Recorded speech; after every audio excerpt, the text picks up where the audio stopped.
This has been one of the most brutal winters that I can remember. If you live in the Northeast, if you live in the Midwest, if you live anywhere that usually sees snow, you know what I'm talking about. I'm ready for the weather to change. I'm ready for spring to be here, and it is here, apparently. Air Jordan 3, spring is in the air, aka Easter.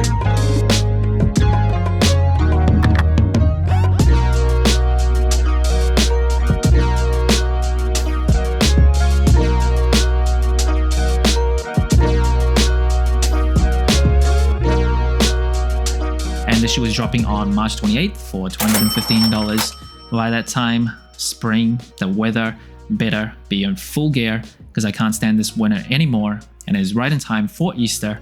First impressions of the shoe, just in a vacuum, like judging the shoe purely on aesthetics itself, it is a few too many colors for me. It's not really my type of thing.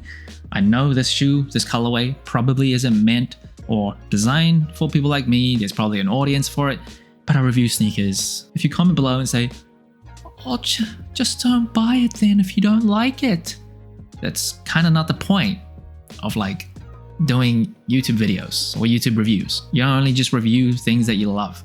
So for me, a few too many colors going on, but I do like that it's a majority white, off-white base, so that makes it easier to wear. But these types of colors reminds me more of ice cream, especially that mint green. Just first thing that comes to my mind. Maybe I'm a hunger. And in terms of the box, you'll get this pink box, pretty regular Jordan 3 box, elephant print paper inside, nothing too special. And the materials on the shoe, it is leather, and the leather here does feel pretty good. It feels soft. You see a lot of the texture there too, but it's not like super thin. It is not like just plain white leather. There's a bit of a sail tinge to it, but not too much where it looks yellow and piss-like. Now, of course, the most distinct thing about the Jordan 3, it is the elephant print. For this shoe, they have switched things up a little bit to whatever the f that is. It is like embroidered kind of material, not like the usual nubuck. So it just looks, I don't know, kind of weird. And the Ice Ace itself is purple too. And that comes in nubuck that extends onto the ankle collar there. Now, moving up the tongue, you will see these off-white sail laces out of the box, no extra laces on this shoe. And you will also get a Jumpman and a very, very light purple there.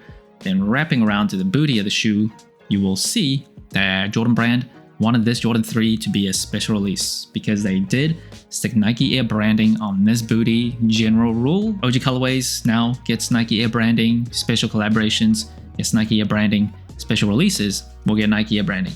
I think some people are saying that going forward, Nike Air will be on all Jordan 3s. I think I read that somewhere, like in the comments, but I'm not too sure if that's true. Maybe I might just be slightly out of the loop, but as far as I know, that's still the rule of thumb. But Nike Air it is here, and then this kind of translucent booty tab on the back. And in terms of the cushioning, the Jordan 3 does come with a polyurethane midsole with just a Nike Air unit and the heel, visible one of course, as well as one on the forefoot.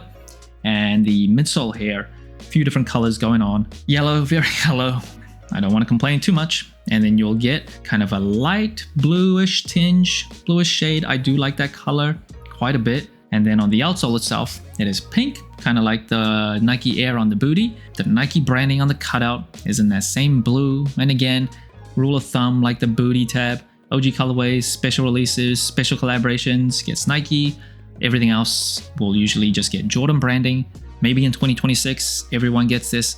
That may just be a rumor. I'm not too sure. Now, in terms of the insole, it's kind of light blue insole with P yellow Nike Air branding on the bottom. Just a Dream Cell insole, nothing too special. And in terms of sizing and comfort, I am a wide and flat footer for 3s, generally true to size. For this shoe, true to size fits me pretty well. Didn't feel like there was any pain points, not too much room. That is one of the Jordan retro shoes that fits my flat feet. Pretty like 1-to-1. In terms of just overall comfort, it is an old heavy shoe. The cushioning is way outdated, but it is still very flat to the ground. Michael Jordan wanted his shoes on court to be like that, but for casual use, you should be able to wear this like the whole day, and you shouldn't hate your feet after that. And that brings the total sole score of the Jordan 3 Spring is in the Air to 29 out of 40. Pretty average score compared to other general releases. Now first, it is colorway. Like I said at the beginning of the video, just too many colors for me. I'm not exactly the audience for this. Doesn't mean if you like this colorway that you're wrong, just my opinion. And in terms of the materials, this actually does have some pretty impressive materials. The leather, a lot of texture to it, but it's not like too thin.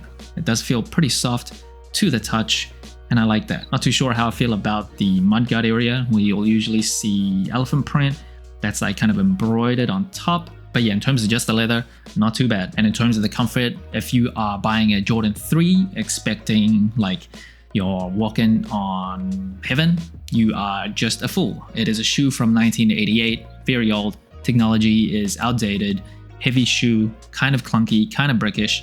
But if you have worn any kind of old shoes, casual shoes, Jordan retro shoes, these are actually decently comfortable. And in terms of the versatility, the 3s are one of the most wearable Jordans ever. Just completely casual and like mainstream shoe now. Wearability, the colorway. There's a few things going on, but I think they are in small enough amounts where it doesn't become too bold, like too bright. Nobody's gonna be looking at you like, what the flying f*** are you doing? You don't have to be a special type of person to pull it off. Maybe a little bit, because the pink and the mint green and the blue is, I don't know. There's quite a few colors, but I think overall, it's actually still a decently wearable colorway. Now, if this shoe was like all pink, like monochromatic pink with hints of that mint green, that might be too much. And today's throwback of the day, it is the Kobe 8 Easter that first dropped in 2013. We have seen a ton of Kobe 8s come back recently, and this colorway comes with this gradient design with, of course, the Lakers colors, as well as that teal greenish color on the toe. The Kobe 8 is one of the more popular Kobes, and even though it does not fit my fat feet very well, we have seen Nike pro-throw them quite a bit, even though this probably won't make it in time this year. Hopefully, they bring this back sometime soon. Despite me personally not loving this colorway, and I remind you, that is just my opinion, you're allowed to love it, and you're still right. But with that said, even though I don't love this, I do love that winter is finally over. It better be over. So that's it. Thanks for watching. So inclined. Let me know what you think of the Air Jordan 3 Spring is in the Air, aka Easter. Like, subscribe, comment, all the good stuff. And remember, tomorrow may never come, so wear your shoes.